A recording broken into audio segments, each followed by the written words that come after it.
Yo, what is going on, guys? Welcome back to another video. Today I'm bringing you another deck profile of GHOSTRICK. Now this is again a fun and troll deck because what this deck basically does is not allow your opponent to use their monsters. So it does this by flipping them face down and not allowing them to flip face up. So it's basically they can't do anything. So yeah, without further ado, let's get into it. So firstly we use 2 Stein. All Ghostrick monsters can't be normal summoned unless you control a Ghostrick. So in the first turn you do have to set a Ghostrick. So Ghostrick Sign's effect is if it inflicts battle damage to your opponent, then you add a Ghostrick spell or trap card to your hand. That's simple. It is level 3 and 1600 attack because it's just Ghostrick. Ghostricks are just low level. They don't really use high levels and they have low attack, and that's because the field spell allows them to attack directly. We have 1 Mummy. His effect is you can have an additional normal summon. You can normal summon a Ghostrick in addition to your normal summon, so that's you can summon 2 monsters basically if they're Ghostrick. So that's just to get cards out on the field. Then use 3 Jankshis. You have to do that because it's the thing that gets you cards. So you set this, then if they attack you, you flip it face up. Then you can just add a Ghostrick card whose level is less than or equal to the number of Ghostrick you control to your hand.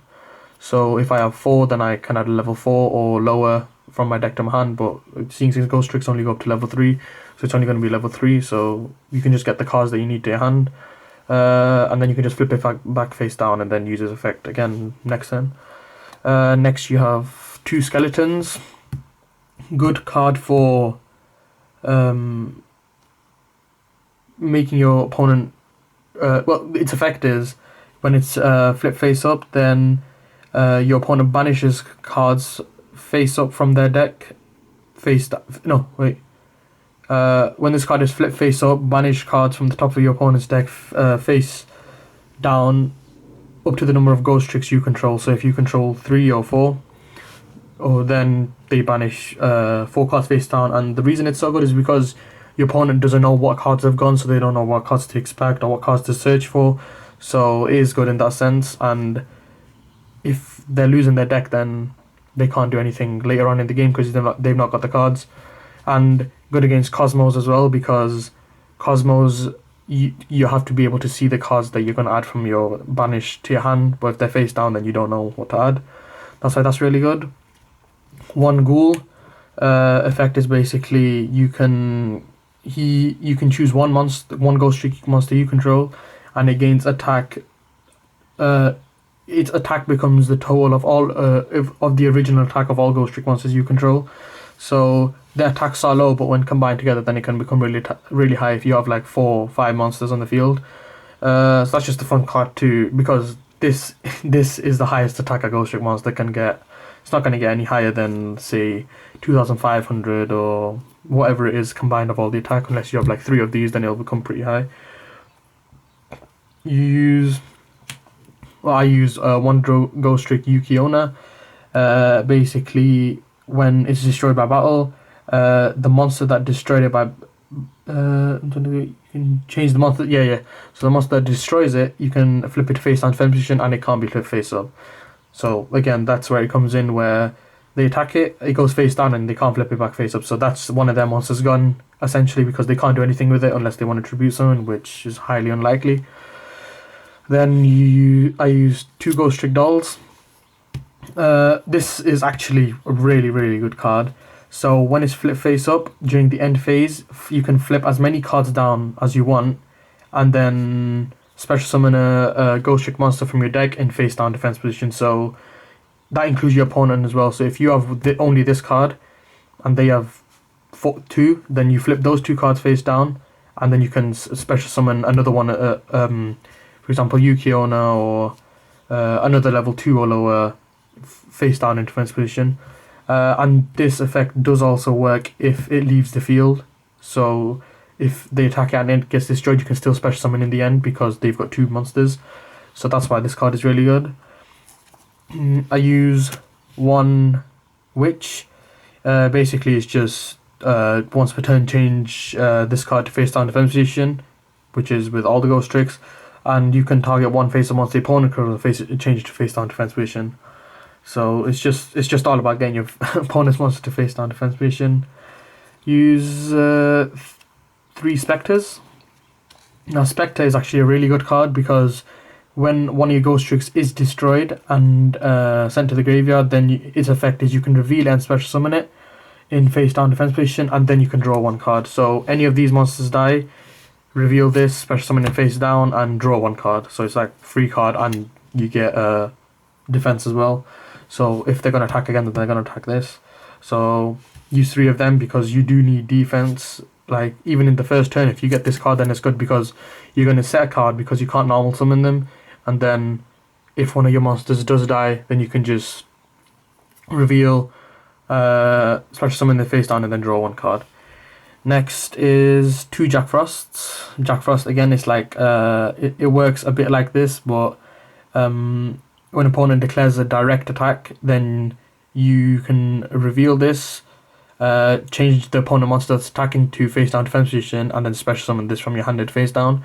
So they attack, you flip it to face down, and special summon this flip face down. So it's just basically like negating the attack, which is why that's really good. And then last monster is not a Ghost Trick. I use Spirit Reaper. Just again, it's a fun card. Can't be destroyed by battle, and well, one of its effects is after resolving a card effect that targets this, destroy it. But who's really going to waste a card just to target this because it's got 300 attack? But the reason it's so good is because when it inflicts battle damage to your opponent, then by direct attack, then they have to discard a card, and that is good because you use 2 Mansions, which is the field spell for the Ghost Tricks. So it does say direct attack. So the reason that's good is because Ghost Trick Mansion says that monsters can't attack face down defensive monsters, but attack directly instead, which is why this is good to use. So I'll just move the monsters out the way and get into the spell cards. So yeah, we use 2 Mansions. You have to use Mansion. I don't use 3 because I don't think I've got 3, but 2 does get the job done. So basically you can't attack face down defensive monsters, and you attack directly if all of their monsters are face down. Now that is what Ghost Tricks do. They try and flip all of your monsters face down and then they attack directly, but the reason this card is balanced and not broken is because the damage caused by your Ghost Tricks is halved. So use 2 of them. Think everyone saw this coming. 3 Swords of Concealing Light. Flip all of your monsters, opponent's monsters face down and then this is destroyed in your second standby phase after the activation. Again, this then allows all your monsters to attack directly, which is obviously ideal because that's how you're going to win the duel. 2 Dark Holes, just getting rid of the field. Book of Moon, flipping monsters face down. Now, I want to explain all of these cards, but all like Dark Hole and Book of Moon and Swords of Concealing Light work with the trap cards I'm going to show you in a second. 3 MSTs, just to get rid of your opponent's backline. That's going to be it for the spells, because you do need a way to get rid of the backline. 3 Ghost Trick Vanish. This is a really, really, really good card. Won me a lot of duels. You basically just reveal 1 Ghost Trick in your hand, and this turn, Ghost Trick cards you control and in face down defense position can't be targeted or destroyed by card effects. So if I activate Dark Hole and then activate Vanish, that's it. Their monsters die. So it's like a Raigeki in that sense, that their monsters die and yours don't. And that's face down defense position as well, so that's why that's good. Ghost Trick Scare. Again, target any number of face down defense monsters you control and change them to face up defense position. And then the number of monsters that you flip face up, you can target up to that many number of monsters your opponent controls and flip them face down. So if I have 2 face down, I flip them both face up, and then I can flip 2 opponents your opponent controls to face down, and then you can use the field spell to attack directly. Next is Ghost Trick Knight, which works well with Swords of Concealing Light and Book of Moon. Basically, while a Ghost Trick monster is in your side of the field, your opponent can't flip summon. So if you flip anything face down with any monster effects, then they can't flip face up. So that's why this card is good to use. I don't use 2 or 3 because then you can like just have it in your hand, and you won't really need it, because if your opponent monsters are face down, then there's like no use, and if you got nothing to flip it face down, then again it's no use. So just one in case they do have face down cards, so they can't normal summon.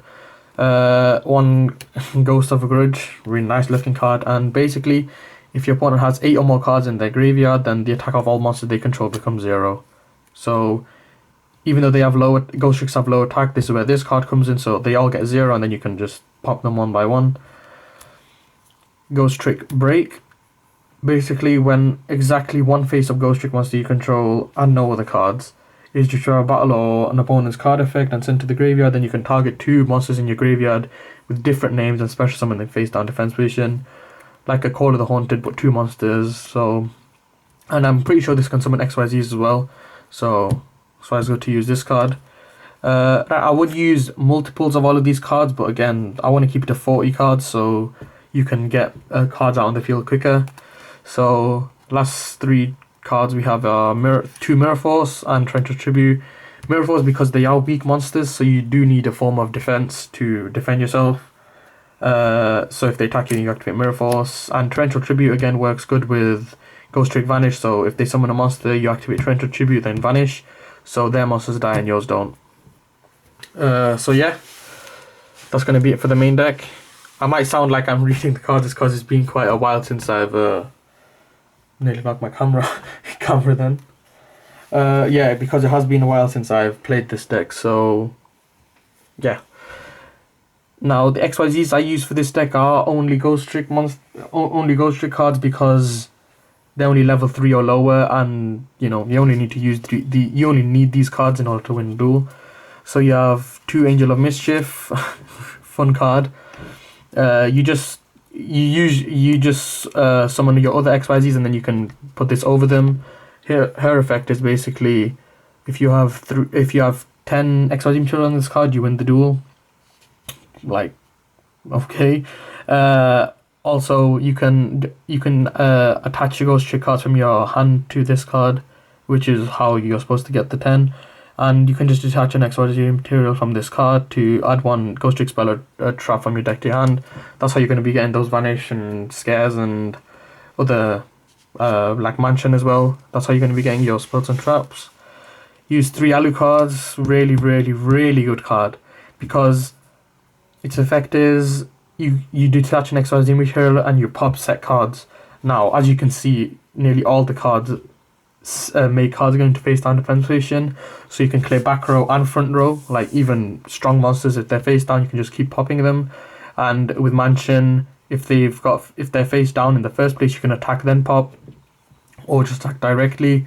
And his effect is also your opponent can't attack face down defense position monsters or Ghostrick monsters you control. So you basically they can attack, but they can attack this Ghostrick, so that's why I use that one. Then I use 3 Succubus. See, it's level 4, level 3, then level 2. Again, you can bring this from Succubus as well. Her effect is this is really good card. Basically, you detach an XYZ material from this and target 1 monster your opponent controls, and if its attack is equal to or less than the combined attack of your Ghostrick, then you can destroy it, and then they can't summon on that monster zone. So if you destroy a monster, then they have 4 monster zones left instead of 5. So essentially, if you do that, if they have 6 in total, and you do it 5 times, then I guess they can't summon any monsters. And 3 Dullahan's, basically he gains 200 attack for each Ghostrick card you control. And once per turn during either player's turn, you can detach 1 XYZ material from this card to target 1 face-up card on the field and halve it, and then because you've halved it, you can most likely destroy them. Yeah. I forgot to mention about both of these, Alucard and Dullahan. When they're sent to the graveyard, then you can add 1 other Ghostrick card in your graveyard to your hand. So that is, you either summon this or Dullahan, overlay for these 2, and then you can detach them to add a Ghostrick card from your deck to your hand, so you can recycle your traps in that sense. And yeah, that's going to be it for this deck profile. Again, just a fun deck to use. Flip all your opponent's monsters face down and then they can't use them. So yeah, tell me what you guys think. Tell me any other ideas for fun decks that you guys use. But other than that, like, comment, and subscribe, and I will see you in the next episode.